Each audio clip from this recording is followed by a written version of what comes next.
Dive into an 8-minute summary of the 1 hour The Bulwark podcast with Michael Strain, hosted by Charen on February 18, 2025. Discover how trade wars, myths about the middle class, and policy missteps are shaping our economy. Stay tuned for insights that could change your view on America's economic future. Here are the key takeaways from the podcast. Takeaway 1. Trade war consequences. The trade policies enacted during Trump's first term, particularly the trade war, had profound negative effects. Consumer prices rose because of tariffs on imported goods, making everyday items more expensive. This wasn't just about big businesses. It hit regular folks in their wallets. Manufacturing jobs didn't increase as promised. Instead, they decreased because higher costs made U.S. products less competitive globally. American farmers, for instance, lost significant markets, especially in places like Brazil, where they used to export their goods. To counter this, the government had to step in with massive agricultural subsidies, essentially bailing out farmers with taxpayer money. This was a lose-lose situation where no one really won. If you've noticed your grocery bill or the price of manufactured goods going up, share your experience in the comments below. Now let's move to the next takeaway. Takeaway 2. Middle class debate. Michael Strain challenges the common narrative that the American middle class has been economically stagnant. He points out that, contrary to populist rhetoric, real wages for average workers have risen over the last few decades, even after accounting for inflation. Life quality has improved in many ways. Medical care has gotten better, we live longer, and even with the drawbacks like the deaths of despair, overall health outcomes have advanced. There's also been a boom in technology and education, with more people having access to computers and better educational resources.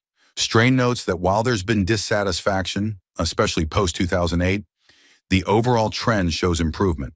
For example, parents now spend more time with their children than in previous decades, despite working more. Now let's move to the next takeaway. Takeaway 3, economic misdiagnosis.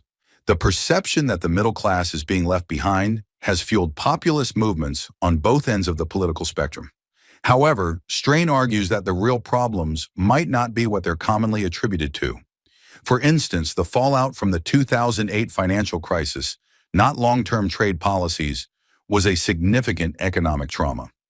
Misdiagnosing these issues leads to policies like aggressive tariffs or immigration restrictions, which might not address the root causes. For example, thinking that trade deals are the main problem could lead to trade wars, which, as we've seen, can backfire. Now let's move to the next takeaway. Takeaway 4, manufacturing reality. The narrative of American carnage, with factories closing down like tombstones, is more myth than reality. The U.S. remains a powerhouse in manufacturing, especially in high-tech, complex products like medical equipment. The decline in manufacturing jobs has been decades in the making, driven by automation and productivity gains, not just trade. Pittsburgh, for instance, once a steel town, has transformed into a hub for healthcare and education, showing that many manufacturing communities have adapted well to new economic realities. However, there are exceptions, places hit hard by specific factory closures. Now let's move to the next takeaway.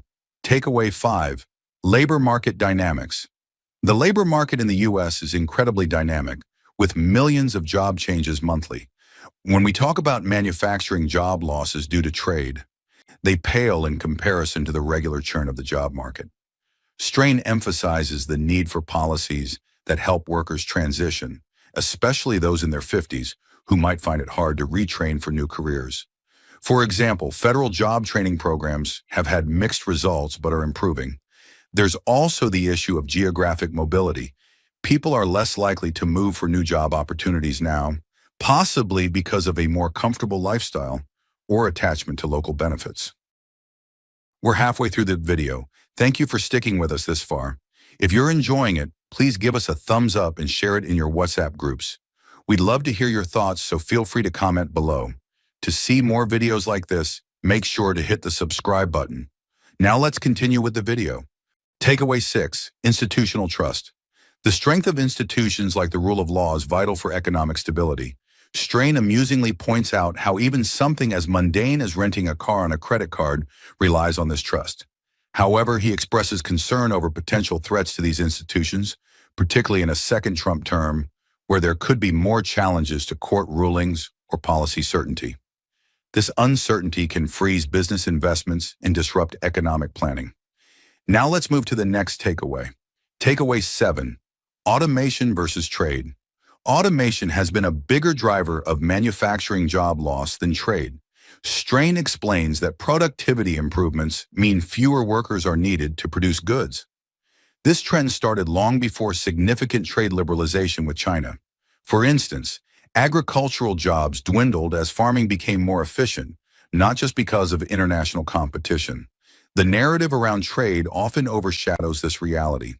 Have you seen automation change the job landscape in your area or industry? Now let's move to the next takeaway. Takeaway 8, public policy and worker support.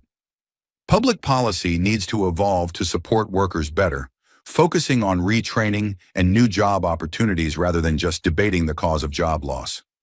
Strain discusses how job training programs have become more effective over time, but there's room for improvement. Policies should be crafted to help workers navigate economic shifts, whether due to technology, trade, or other factors. Now let's move to the next takeaway. Takeaway 9, cultural shift in mobility. The willingness of Americans to move for jobs has decreased, reflecting a cultural shift towards stability over risk. Strain suggests this might be because we're wealthier now, allowing us to choose a less mobile, more settled life. However, this can hinder economic adaptation when industries shift. For example, moving to another state for a job was common in the 80s and 90s, but is less so now. Now let's move to the last takeaway. Takeaway 10, economic optimism versus reality. Despite potential economic disruptions from policy changes, there's a paradoxical optimism among business leaders regarding Trump's second term. This might be due to anticipated corrections in areas like energy policy. However, Strain warns that this optimism might not account for the risks to institutional stability and the long-term economic health of the nation. The short-term benefits might come with long-term costs if policy uncertainty leads to less investment or if the rule of law is weakened.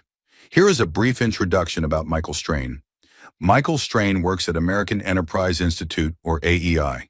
He analyzes the mistakes left and right make about middle-class stagnation, quality of life, and other matters, plus what is risked when Musk attack foundational institutions.